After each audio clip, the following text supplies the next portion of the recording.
Et si je vous disais que votre existence n'est pas guidée par le hasard, mais par le pouvoir caché des pensées que vous cultivez en silence, quand personne ne cherche? Que feriez-vous en découvrant que tout ce que vous appelez la réalité est en fait un reflet fidèle de ce qui vous nourrit de votre esprit sans même s'en rendre compte? Ce n'est pas une philosophie bon marché ou une théorie abstraite, c'est de la physique pure, c'est de l'énergie en mouvement, et vous le gérez en ce moment, en ce moment. Ce livre n'est plus un manuel d'auto-help plein de phrases prêtes à l'emploi. C'est une invitation à susciter la force invisible qui habite votre conscience, la même que celle, sans que vous le sachiez, sculpte votre santé, vos relations, votre prospérité et même la direction que votre vie prend. Ici, vous comprendrez que l'énergie n'est pas quelque chose de distant, quelque chose qui n'existe que là-bas dans l'univers. Il palpite en vous, façonné par chaque pensée, chaque émotion, chaque croyance qui insiste pour répéter. Charles F. Anand en a déjà parlé des décennies avant de devenir à la mode sur les réseaux sociaux, et son message était clair, ces pensées ne sont pas seulement des idées. Ce sont des vibrations concrètes, des forces actives qui transforment la matière autour d'eux. Chaque chapitre de ce travail apporte de vrais rapports, des découvertes surprenantes et des pratiques puissantes pour vous renouer avec cette énergie vivante qui a toujours été en vous, mais personne ne vous a jamais appris à maîtriser. Si vous décidez de plonger dans ces pages, vous ne lirez pas seulement un livre. Il déclenchera une nouvelle façon d'exister. Parce que ce n'est pas une motivation vide, c'est un appel à prendre le contrôle de votre propre fréquence. Un vibrationnel s'y appelé. Chapitre 1, l'esprit qui crée des réalités. Votre esprit n'est pas un simple référentiel de pensée. C'est une force en mouvement constant, un champ d'énergie qui n'arrête jamais d'agir. C'était dans une maison presque ruinée, avec des murs d'argile fissurés et une table en bois marquée dans le temps, que j'ai rencontré Illy. Un homme mince et à poils blancs qui semblait briller quand il parlait, ou, plus souvent, quand il était silencieux. Ils ont dit qu'il avait déjà été ingénieur, d'autres ont juré qu'il avait été moine. Mais quand ils ont demandé, il a seulement répondu « Je suis quelqu'un qui a appris à ne pas penser à l'habitude et à utiliser l'esprit comme ceux qui dominent le feu. » Cette phrase m'a chassé. Jusqu'à ce que, dans l'une de ces nuits où le silence pèse plus que l'obscurité, je suis retourné à votre porte. Il m'a offert du thé.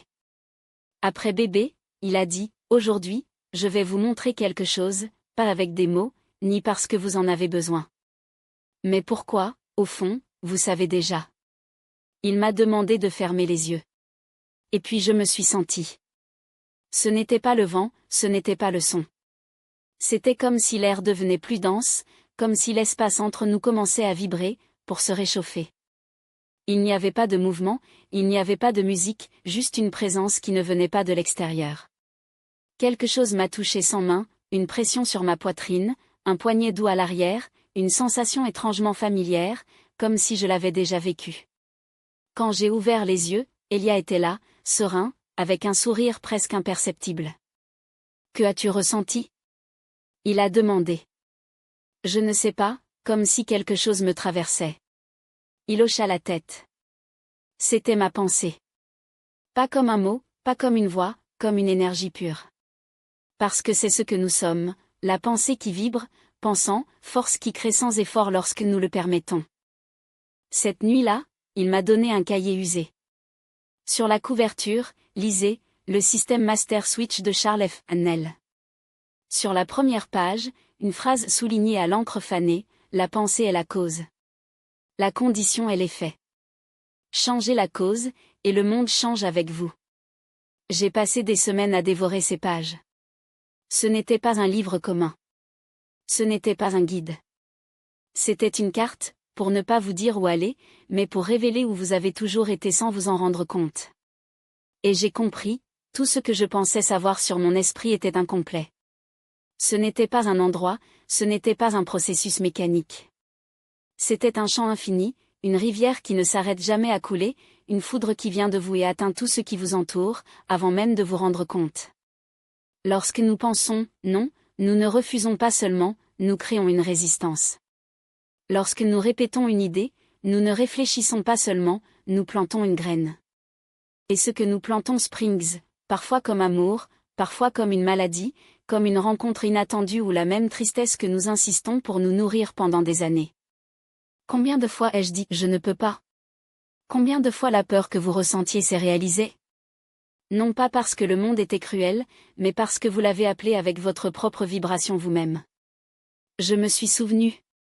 Ce que Illy m'a dit une fois en regardant les flammes, l'univers ne comprend pas ses paroles. Il répond à son énergie de miroir qui ne ment pas. Depuis lors, je passe plus de temps à observer avant de juger, avant de blâmer, avant de répéter mentalement ce que je ne veux pas manifester. Quand quelque chose fait mal, je ne peux pas résister. Je demande simplement, qu'est-ce que je vais y entrer pour être transformé? C'est la première porte. Il ne s'ouvre pas avec force, mais avec compréhension, la compréhension que votre esprit n'est pas le vôtre au sens possessif. C'est un courant universel, et vous choisissez, chaque instant, à quelle fréquence vous allez régler.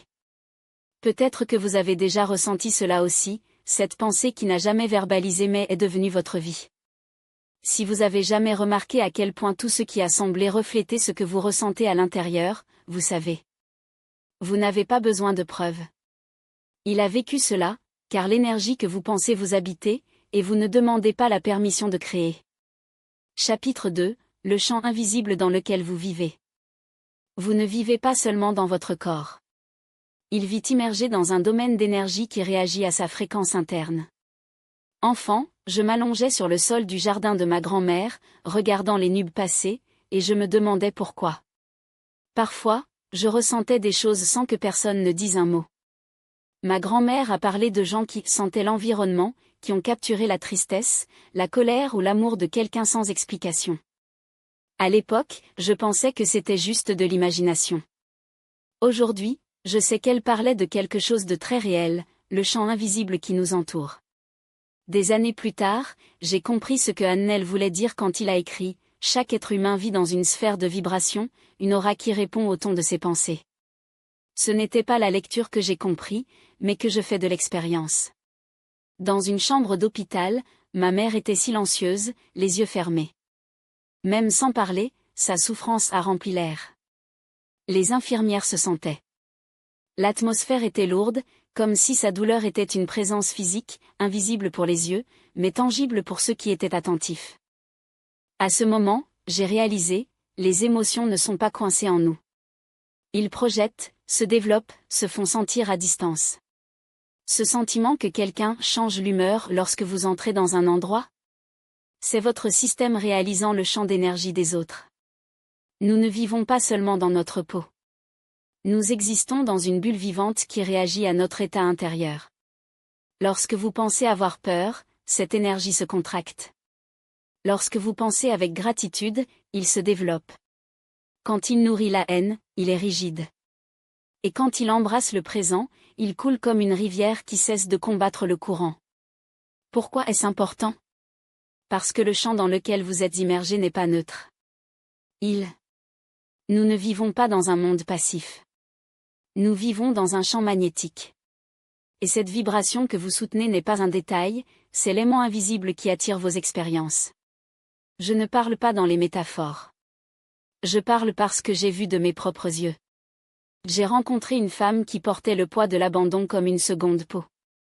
Ce n'est pas seulement le passé qui l'a poursuivie, c'était la façon dont elle occupait la place. Avant d'entrer dans un endroit, il rétrécit déjà.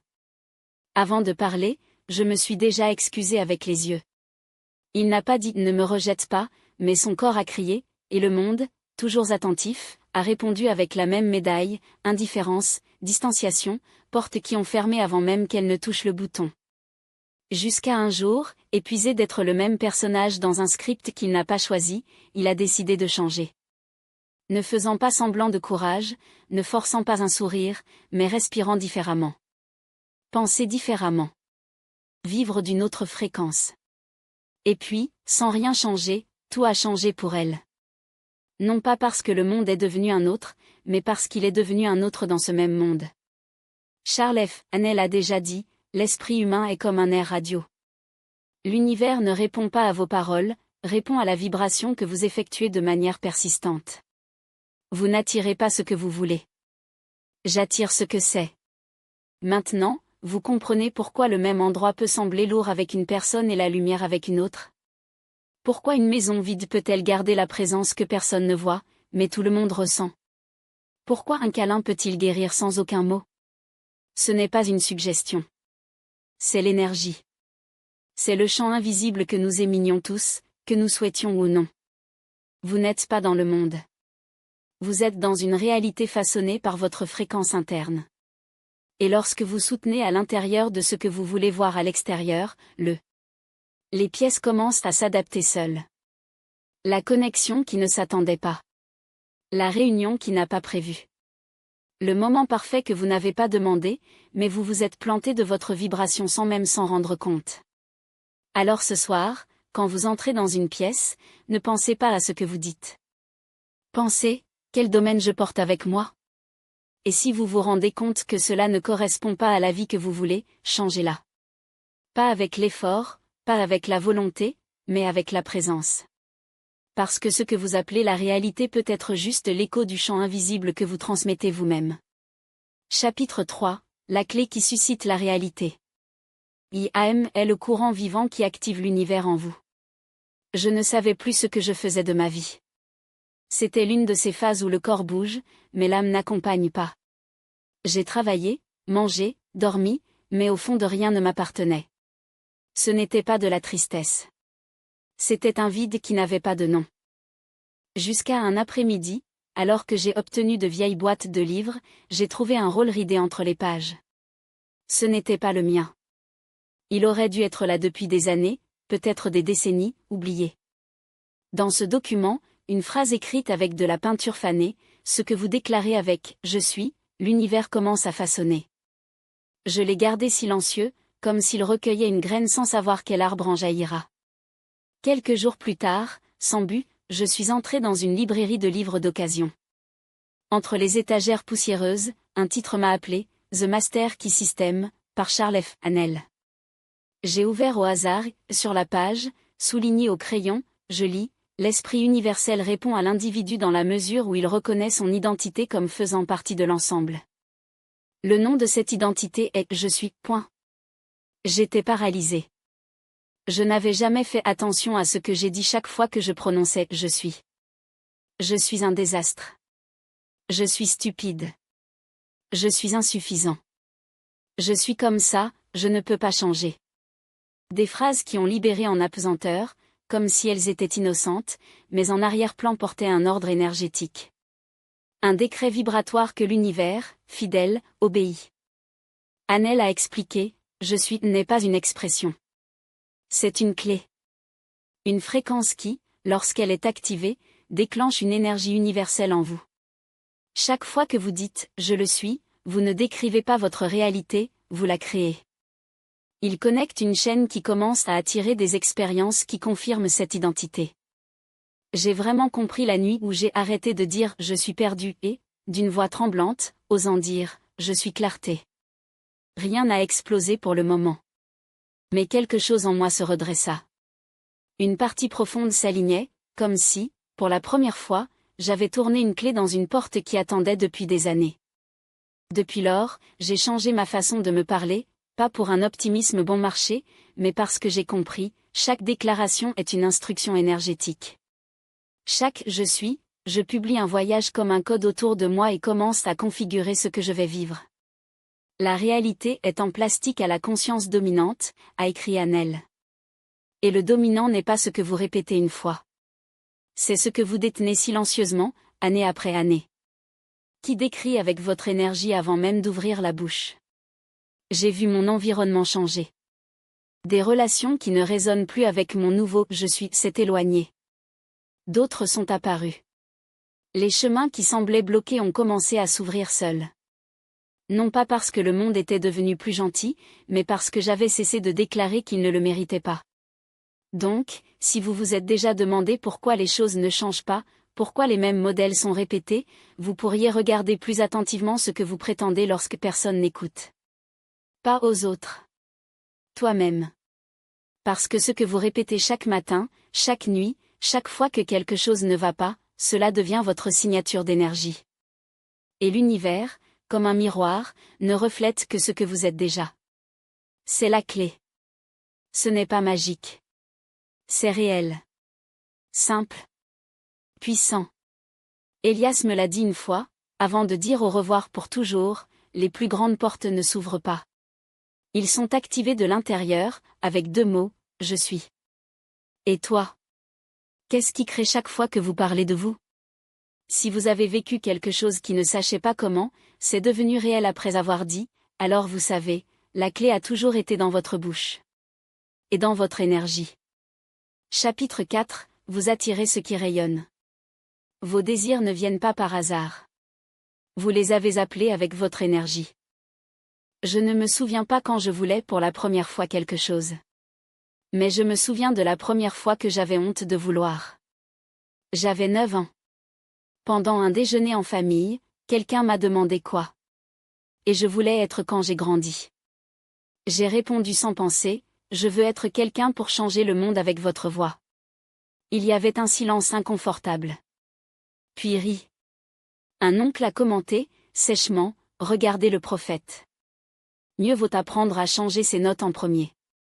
À partir de ce jour, j'ai commencé à cacher mes désirs. Il les a enveloppés dans le doute, les a déguisés d'ironie, comme s'il voulait quelque chose avec intensité était un signe d'arrogance.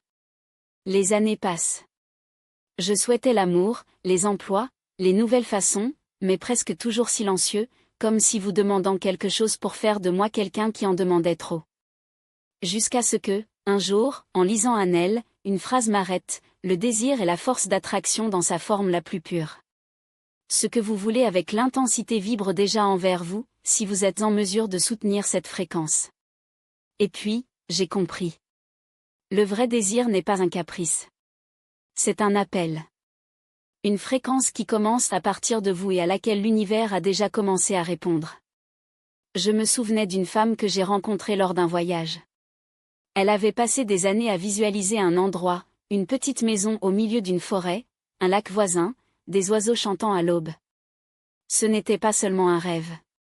C'était une vibration qu'elle a nourrie, jour après jour, jusqu'à un jour, sans planifier, sans forcer, elle était juste là. Pas par coïncidence. Par résonance. C'était comme si l'aube avait été peinte spécialement pour elle.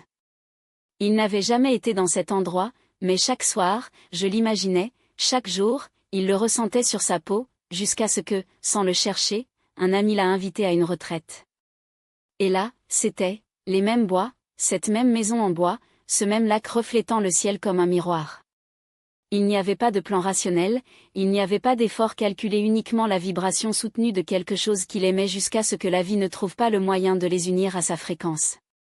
L'attraction n'est pas le travail de la force externe, mais de la résonance interne.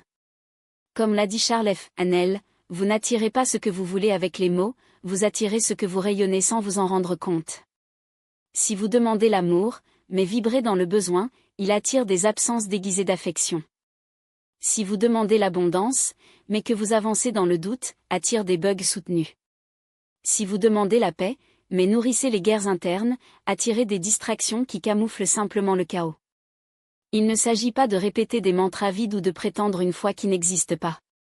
Il s'agit de devenir la fréquence de ce que vous voulez vivre.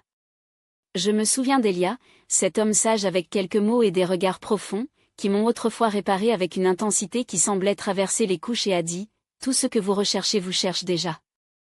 La question est, allez-vous continuer à émettre du bruit ou à laisser le signal être clair?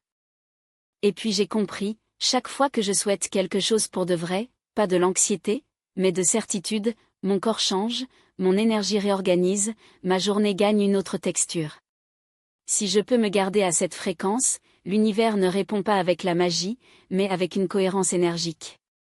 Pensez Y, combien de choses avez-vous échoué sans le savoir, simplement parce que vous ne vous êtes pas permis de vibrer dans le même air? Cette idée, cette personne, cette opportunité, peut-être qu'elle a déjà frappé à votre porte, mais vous avez été à l'écoute d'une autre saison. Il n'y a pas de punition, il n'y a que du miroir. Et lorsque vous apprenez à émettre sans contradiction, pas de double message émotionnel, la vie ne prend pas longtemps. Elle s'attend à ce que vous deveniez la même que vous le demandez. C'est pourquoi ce livre n'est plus souhaité, mais en être plus. N'oubliez pas que ce qui vient résonne avec vous, et ce qui disparaît aussi. Est-ce qu'il vous est arrivé de vouloir quelque chose avec une telle intensité qu'il se matérialise tout simplement, sans explication logique? Si c'est le cas, partagez. Peut-être que quelqu'un qui lit vos mots souhaite la même chose et a besoin de cette confirmation. L'impossible n'existe que jusqu'à ce que vous vous aligniez. Chapitre 5, Imagination, énergie en construction. Il y a un âge où ils nous apprennent à arrêter d'imaginer. Pas avec des mots, mais avec des regards de désapprobation, avec des notes qui récompensent la répétition et non la création, avec le lent effaçant ceux qui voient les mondes où les autres ne voient que vide. J'étais l'un d'eux. J'ai vu des villes entières derrière les arbres, j'ai entendu des voix qui n'avaient jamais existé, je me suis senti dans le silence que tout ce que je rêvais était aussi réel que ce que je pouvais jouer. Jusqu'à un jour, on m'a dit, cela n'existe pas, arrêtez d'inventer. Et sans m'en rendre compte, j'ai enterré la partie la plus vivante de moi. Des années plus tard, la lecture de Charles F. Hannell, une phrase m'a frappé comme un réveil, l'imagination est la plus élevée de vibrations mentales. C'est le plan où chaque création commence. Je me suis arrêtée. Et pour la première fois depuis longtemps, j'ai senti que quelqu'un m'a rendu un morceau d'âme que je m'étais abandonné. Ce n'était pas de la poésie, c'était la science spirituelle. L'imagination n'est pas la fantaisie, c'est la fréquence, c'est l'énergie en construction, c'est le contour invisible de ce qui sera un jour tangible. J'ai pratiqué à nouveau. J'ai fermé les yeux et m'imaginais différent, plus léger, plus confiant, plus ouvert. Pas comme celui qui ment pour lui-même, mais comme qui se souvient d'un avenir déjà vécu. Je me visualisais en marchant avec présence, en riant sans crainte, en habitant une maison qui n'existait pas encore, mais dont l'odeur, dont la texture, dont je connaissais déjà les chambres. Quand j'ai ouvert les yeux, tout semblait le même, mais moi. Et ce qui est étrange, c'est que, quelques jours plus tard, les choses autour ont commencé à bouger. Petite synchronicité, les gens que je n'ai pas vus depuis des années, appelés inattendus, le sentiment que quelque chose de plus grand réorganisait. Pas pour la magie, mais parce que j'avais commencé à vibrer comme s'il était déjà là. L'esprit visualise avant de se matérialiser. Ce qui n'est pas vu est déjà créé dans l'invisible. Hannell avait raison. Elia, avec sa sagesse silencieuse, m'a dit un jour, ce que vous n'osez pas voir à l'intérieur n'osera jamais vous éliminer. Et c'était vrai. Nous devenons si logiques, si réalistes, si matures que nous oublions, l'univers ne répond pas à ce qu'il est déjà, mais à ce que nous osons se sentir comme s'il était déjà. Chaque fois que vous visualisez avec l'âme, votre énergie se transforme. Et lorsque votre énergie change, le champ autour de vous commence à s'aligner dans une autre direction. C'est la force créative, celle qui n'a pas besoin d'outils, uniquement des images internes soutenues par la certitude. Au début, c'est difficile, car la vie insiste pour montrer ce que c'est. Mais si vous gardez votre vision, si vous persistez dans le sentiment que cela est déjà fait, importe désobéissant.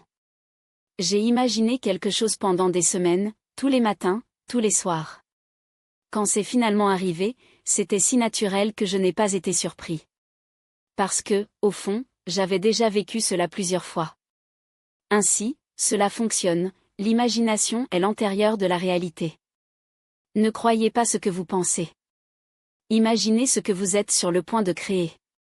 Si vous avez jamais rêvé quelque chose de si dur que cela vous fait mal d'ouvrir les yeux et de voir qu'il n'était pas là, ne l'oubliez pas. Ce n'était pas une erreur, c'était un plan donné à votre âme, une invitation à commencer à la construire de l'intérieur. Aujourd'hui, si vous voulez, imaginez à nouveau. Quel que soit l'âge, peu importe combien de fois vous a échoué, peu importe si quelqu'un d'autre croit. Fermez les yeux et vous sentez réel, car dans l'invisible, c'est déjà. Chapitre 6, le silence qui recharge votre chant. La pensée sans bruit est plus puissante que 1000 mots. Je me souviens une fois que je me suis perdu dans les bois. Pas pour des kilomètres, mais à l'intérieur. Il marchait sans emprunt, mais avec un esprit bondé, doutes, plans, pensées qui ont été répétées comme un disque rayé. Jusqu'à ce que je m'arrête.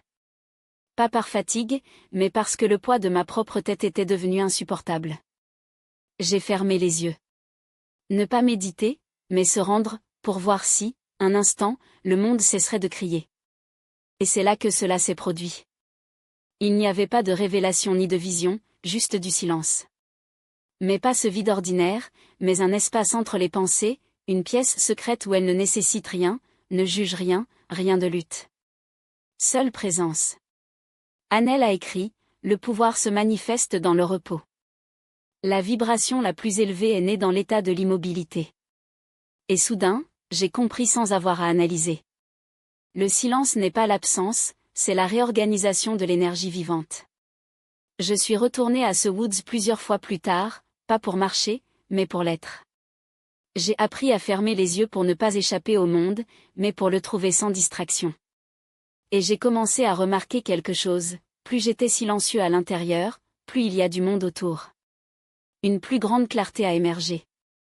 Moins l'esprit remua, plus les solutions sont apparues pour elles-mêmes. Et plus je me donnais encore, plus il est devenu intense, cette chaîne qui est née au centre de la poitrine, non pas comme une lance anxieuse, mais comme une rivière profonde et sûre de son cours. C'est alors que je me souvenais des paroles d'Élias, que l'homme de look sereine qui semblait porter des siècles dans ses silences. Le monde brille, mais ce qui transforme votre vie entre toujours en murmure. Et il avait raison. Aujourd'hui, je sais que le bruit intérieur n'est pas seulement la distraction, c'est un mur. Cette voix qui insiste pour planifier chaque étape, expliquer chaque mystère, être à tout prix est le même que su. Se concentre sur l'énergie créative avant de pouvoir prospérer. Parce que la vie n'a pas besoin d'instructions détaillées. Il a besoin d'espace. D'un conteneur vide où vous pouvez verser et réorganiser votre existence sans l'interrompre chaque seconde avec des doutes ou des exigences. Vous êtes-vous déjà demandé pourquoi tant de gens ne peuvent pas manifester ce qu'ils veulent vraiment ? Ce n'est pas par manque de volonté, pas même de visualisation, pas même de foi. C'est parce qu'ils ne savent pas comment se taire. Ils ne savent pas comment habiter ce point précis où l'esprit cesse de se battre et l'âme commence à parler. Notez ceci, la création se produit à intervalles. Entre une pensée et une autre. Dans la pause. Où vous n'essayez plus de savoir comment le faire, mais simplement. J'ai commencé à pratiquer cela tous les soirs. J'ai éteint les lumières, je me suis assis sans rien demander, sans exiger de réponse, juste en regardant mon souffle, le saut du moment, le poids de l'air. Et sans rechercher, j'ai commencé à me sentir plus fort. Pas comme ceux qui accumulent les possessions, mais comme ceux qui sont remplis de leur propre essence. Il y a des choses que le silence révèle et qu'aucune prière ne peut contenir. Si vous apprenez à y rester, sans presser, sans crainte, vous verrez comment, petit à petit, la vie commence à se réorganiser à l'intérieur puis à trier. Le silence n'est pas une inertie. C'est l'énergie qui s'accumule.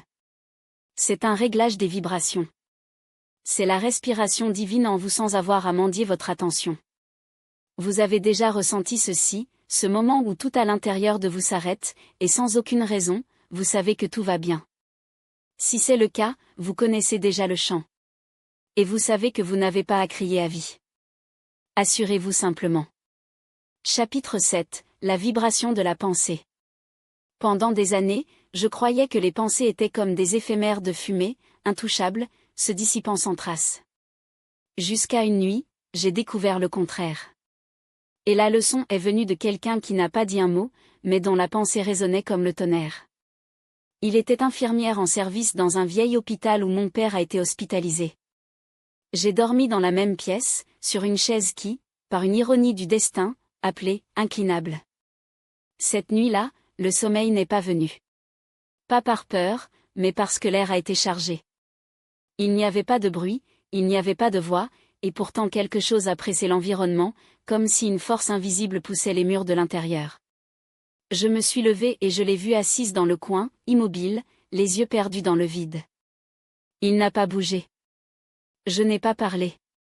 Mais son énergie a crié. Je ne sais pas comment je savais. Je me sentais juste. Sa pensée était dense, douloureuse, presque palpable, une masse lourde qui prenait la place. C'est alors que j'ai compris, sans aucun doute, les pensées ne sont pas coincées dans l'esprit. Ils partent. Voyagent. Jouer. Ils portent l'environnement avec leur fréquence. Quelques jours plus tard, j'ai trouvé cette phrase de Charles Haanel, « Chaque pensée a une vibration. Cette vibration détermine sa forme et sa direction. » Imaginez qu'avec chaque idée, bonne ou mauvaise, vous lancez une flèche d'énergie. Invisible mais réelle. Avec une cible, un chemin et un impact. Vous ne la voyez pas, mais elle est là, tissant l'intrigue de votre réalité. Vous êtes-vous déjà demandé pourquoi certaines situations sont répétées comme un record rayé ? Pourquoi attirons-nous les mêmes conflits, les mêmes relations, le même résultat? Ce n'est pas une punition. Ce n'est pas malchanceux. C'est une vibration non résolue, pensée qui n'est pas encore transformée. Et voici le plus surprenant, ce que vous pensez avec l'intensité et l'émotion commence à prendre forme avant que vos yeux puissent le voir. Elias, avec sa voix calme et tranchante, m'a dit une fois, vos pensées sont comme des sculpteurs aveugles. Ils façonnent votre vie sans que vous les regardiez, mais c'est vous qui leur a donné les outils et la permission. Depuis lors, je suis devenu plus prudent avec ce que je mettais dans mon esprit. Pas comme qui est surveillé avec peur, mais comme ceux qui choisissent consciemment ce que l'énergie veut émettre au monde. Parce que maintenant je sais, ce que je soutiens en moi est déjà en train de manifester. Si je n'aime pas ce que je vois là-bas, je ne blâme pas le destin. Je ferme les yeux et commence à réécrire la forme à l'intérieur. La belle de cela est qu'il ne s'agit pas de contrôler chaque détail. Il s'agit d'éclaircir votre vibration en tant qu'instrument qui, en harmonie, résonne avec tout ce qui l'entoure. Et puis la vie coule. Les conflits se dissolvent. Les bonnes personnes apparaissent. Les réponses viennent sans que vous ayez à les récupérer. Pas par hasard, mais parce que vous vibriez déjà à la même fréquence d'eux. Et toi? Que pensez-vous étroitement aujourd'hui? Quelle émotion est-ce que cela mange en silence? Parce que ce que vous ressentez le plus intensément tout au long de la journée, c'est, en ce moment même, vous organiser pour se matérialiser demain. Si cette idée résonne avec vous, écrivez-la. Peut-être que, en le lisant, quelqu'un d'autre se réveille à la même vérité. Je l'ai vécu moi-même. Il fut un temps où j'avais envie d'un nouveau départ, une nouvelle ville, un projet qui m'a fait me sentir vivant, mais au fond, j'ai porté le doute comme un poids invisible. J'ai demandé, plaidé, attendu, et rien ne s'est passé. Jusqu'à ce que je comprenne, ce n'était pas la demande manquante, c'était une certitude. Le jour où j'ai aligné la pensée avec l'émotion, lorsque l'insécurité est devenue une conviction silencieuse, tout a changé. Un email inattendu. Une connexion qui avait l'air décontractée. Une porte qui s'ouvrait comme si j'attendais juste que je traverse enfin le seuil de ma propre résistance. Parce que la vie ne s'attend pas. Elle répond. Et répond dans la même pièce de votre vibration. Vous voulez construire un pont pour quelque chose de nouveau? Ne courez pas après des opportunités comme des ombres d'observation. Arrêt. Sentir. Croire. Et si vous pouvez soutenir cette fréquence sans anxiété, sans avoir besoin de prouver quoi que ce soit à qui que ce soit, un jour, pas d'avertissement, sans tracas, vous regardez vers l'avant et le pont sera là. Non pas parce qu'il est sorti de nulle part, mais parce qu'il l'a toujours été. J'avais juste besoin que vous veniez avec la bonne énergie. Si vous avez vécu quelque chose comme ce moment où la vie semble conspirer à votre avantage, comme si l'univers avait sauvé une pièce de puzzle juste pour vous-même. Peut-être, lorsque vous le dites, vous aidez quelqu'un d'autre à voir le pont que vous ne voyez pas encore. Chapitre 9. Dormir comme s'il était déjà et se réveille transformé. Enfant, ma grand-mère m'a dit, d'une voix basse et ferme, avant de fermer les yeux, prenez soin de vos pensées. Les rêves entendent. Et le monde aussi. J'ai souri, pensant que c'était de vieilles choses, ces phrases qui sont répétées par la tradition, sans signification. Mais le temps m'a appris, elle ne parlait pas de rêve. Je parlais de création. Il y a un moment de la journée que presque personne ne valorise, ce moment où le corps se donne à la fatigue, l'esprit est calmé, entre l'éveil et le sommeil, tout devient poreux. Là, sa vibration ne discute pas, ne doute pas, elle reçoit. Et ce que vous tenez à ce seuil n'est pas seulement une pensée, c'est une graine plantée dans le sol le plus fertile de sa réalité. Janelle disait, l'état mental avant le coucher est la forme de dialogue la plus pure avec l'esprit universel. Je n'ai compris que lorsque la vie m'a serré.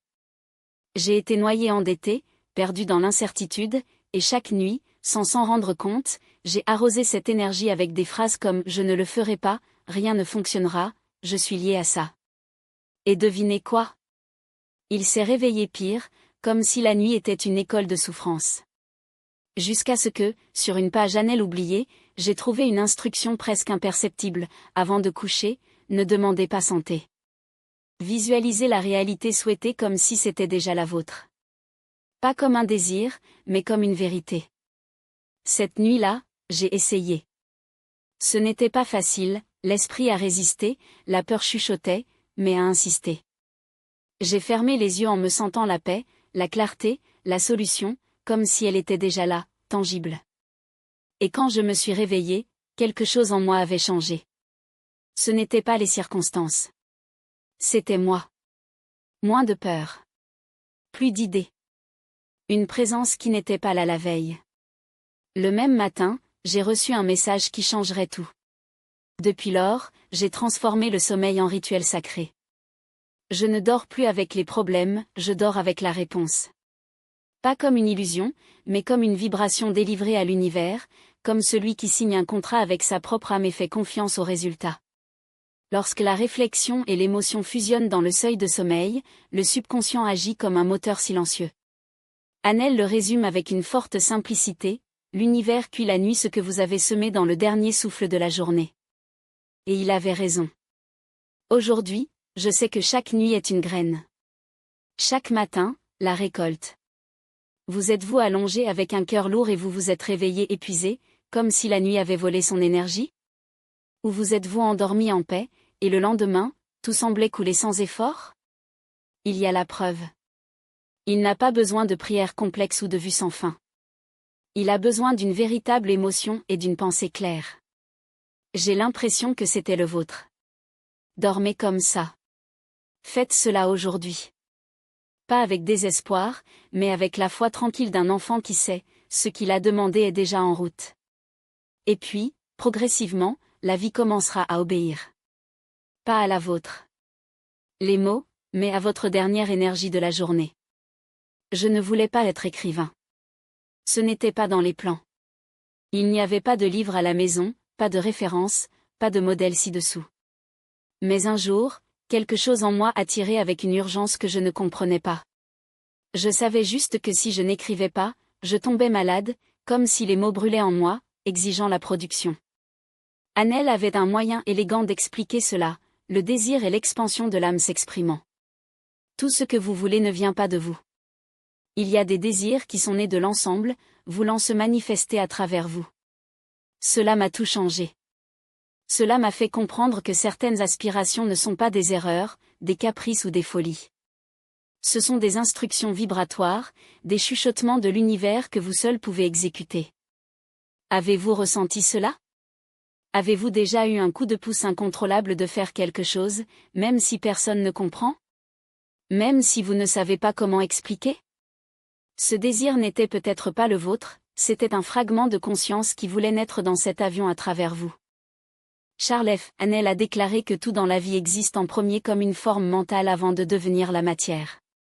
Les grandes inventions, œuvres et voies ont été avant tout des idées suspendues dans le domaine de l'énergie, attendant que quelqu'un vibre à la bonne fréquence pour les recevoir. Vous ne créez pas vos excellentes idées, vous les réglez. Et quand l'un d'eux vous atteint, vous ne pouvez pas l'ignorer. Vous pouvez essayer. Mais elle pèsera ses rêves, dans les silences, les jours gris où rien n'a de sens. Elias a résumé cela comme ceci: quand l'univers veut bouger, ne criez pas. Cela allume juste un désir qui est prêt à changer. Et toi? A également ressenti cela. Cette impulsion inexplicable, cette idée qui vous a visité tant de fois qu'elle a fini par ressembler à la vôtre.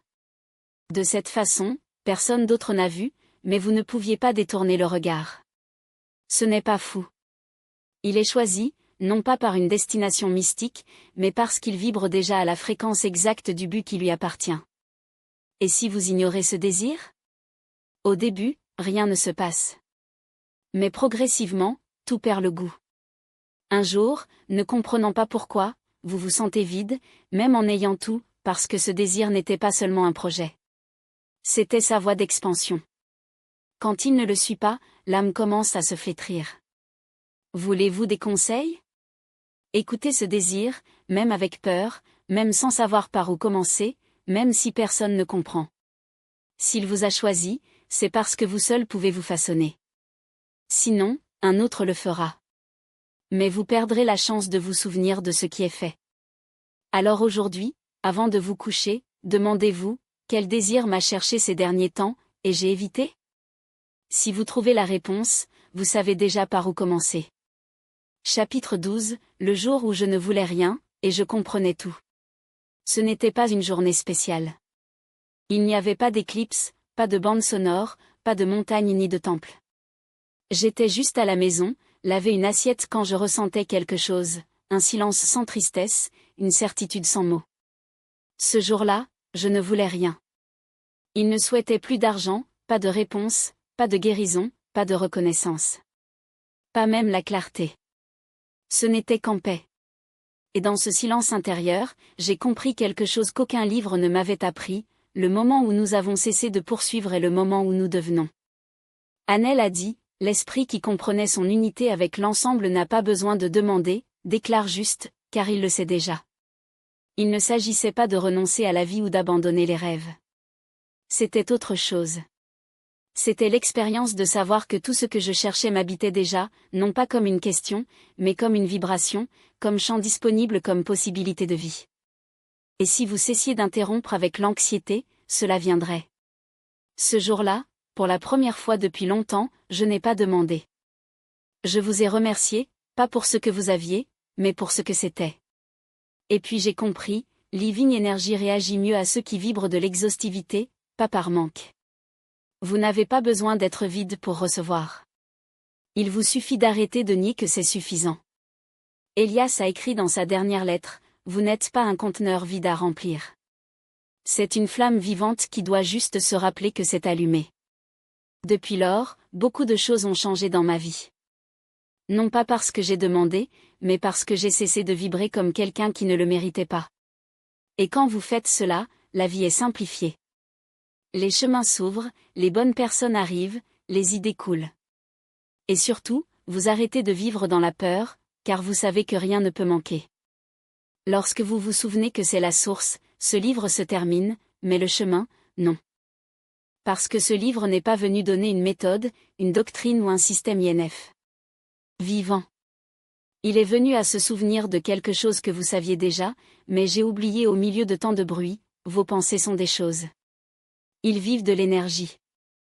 Ce que vous gardez avec l'intention devient, tôt ou tard, votre réalité. Charles F. Annel, si ce livre a joué quelque chose sur vous, partagez. Pas pour moi, mais parce que à chaque lecture, une autre flamme peut s'allumer. Et si un jour doute, si vous vous sentez à nouveau perdu, répétez en silence, je n'ai pas besoin de détourner tout ce que je suis. Je suis suffisant pour tout créer. Merci d'avoir parcouru ce chemin. Pas avec les yeux, mais avec la conscience éveillée. Nous nous rencontrerons sur une autre page, dans une autre pensée, dans une autre vibration, lorsque vous serez prêt à vous souvenir, encore une fois, qui vous êtes. Oui.